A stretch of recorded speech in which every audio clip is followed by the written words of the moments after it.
Hanging out in Irvine the week leading up to the California State Track and Field Championships. Here with Bethan Knight, senior, Northwood High School, and it's been an amazing journey thus far this year. Hopefully culminating Saturday night at Buchanan with a state championship in the 3200, which would be the first by an Orange County runner after multiple victories in the 800 and 1600 over the years from OC runners. Bethan trying to make history by becoming the first at the 8-lap distance. And Bethan, let's go back, if you don't mind, to the fall cross country season. An amazing year for you, capped with the Division III title, setting the Division III all-time record at Woodward Park, 17:08. I'm sure you were just brimming with confidence. You had a chance to go to Nike Cross Nationals, great experience there. What did those results and those races for you, even back as far as Mount Sac during the cross country season, combined with your winter training, where did that put you confidence-wise and belief-wise, thinking that some really special things could happen in your final track season? My cross-country season, I don't think it could have gone any better. I went undefeated through my season and just had some really great times, kept PRing, and just ending with such a high with the state championship title. I couldn't have asked for anything more from that, and it definitely led me into the track season with a lot of confidence to pick up my training and see what I could do in track to match that season. So I did pick up my training a lot. We had a new distance coach, and I just felt really good about my cross-country base training, and then the training that I did leading up to the track. That I went into the season really confident. And so, speaking of undefeated seasons, you had an early opportunity to go head-to-head with another woman who's used to being undefeated in cross-country and on the track, Sarah Baxter. And I think one of the highlights, and not just of your season, but I think of the entire track and field season across the United States, was that unbelievable race that you guys put together so early on at Mount Carmel. A photo finish, they called it, both at 10:07:52.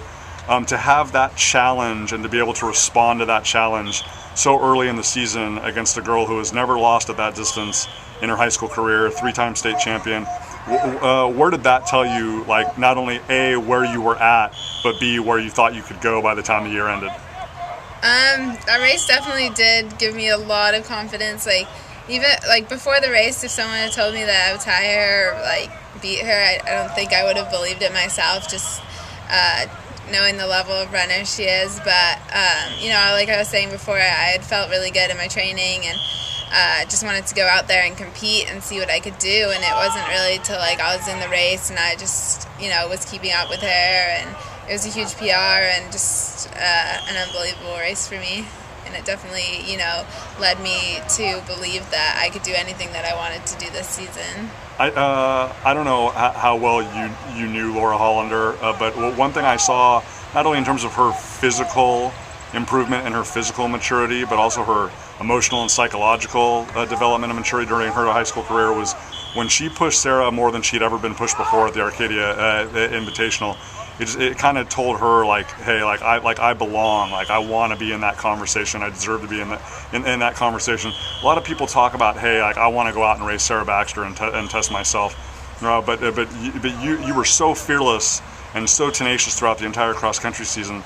Like you said, if somebody had told you that you would have tied or beaten her, you might have thought it was a surprise. But when you're actually in the race and you're going there step for step and stride for stride with her down the backstretch, it doesn't really seem like that much of a surprise to you, did it? No, I was just, I guess, in the race, in the moment. It doesn't really matter who you're racing. You just want to push yourself as hard as you can, and it was a great competition. And yeah, it was early on in the season, but like I said, it just kind of propelled me to have the great season that I had. So I'm really happy with that race. And then that took you into the Arcadia Invitational, obviously one of the highlights of the season for any prep runner. And you had the opportunity to go up against Alexa Efferson from Washington, who just recently set the national high school record in the 16, along with Ali Ostrander from Alaska.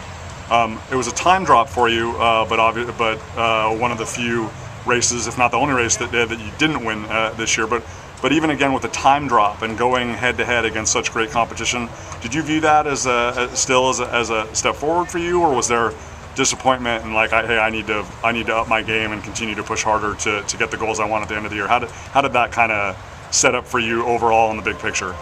I think Arcadia was another big race that I, really enjoyed. And yeah, I didn't win, but I don't think that winning is always, obviously you want to win always, but I think that you can learn so much even when you don't win. And I think, I got a PR. I think you always have to be happy with that. And it was great to just go and compete out against that good competition and show everyone that Mount Carmel wasn't just like a one-off, and just gave me, continued to boost my confidence, and hopefully, I was getting closer and closer to reaching 10, and still seemed like pretty early on in the season, so I knew that I could keep getting faster.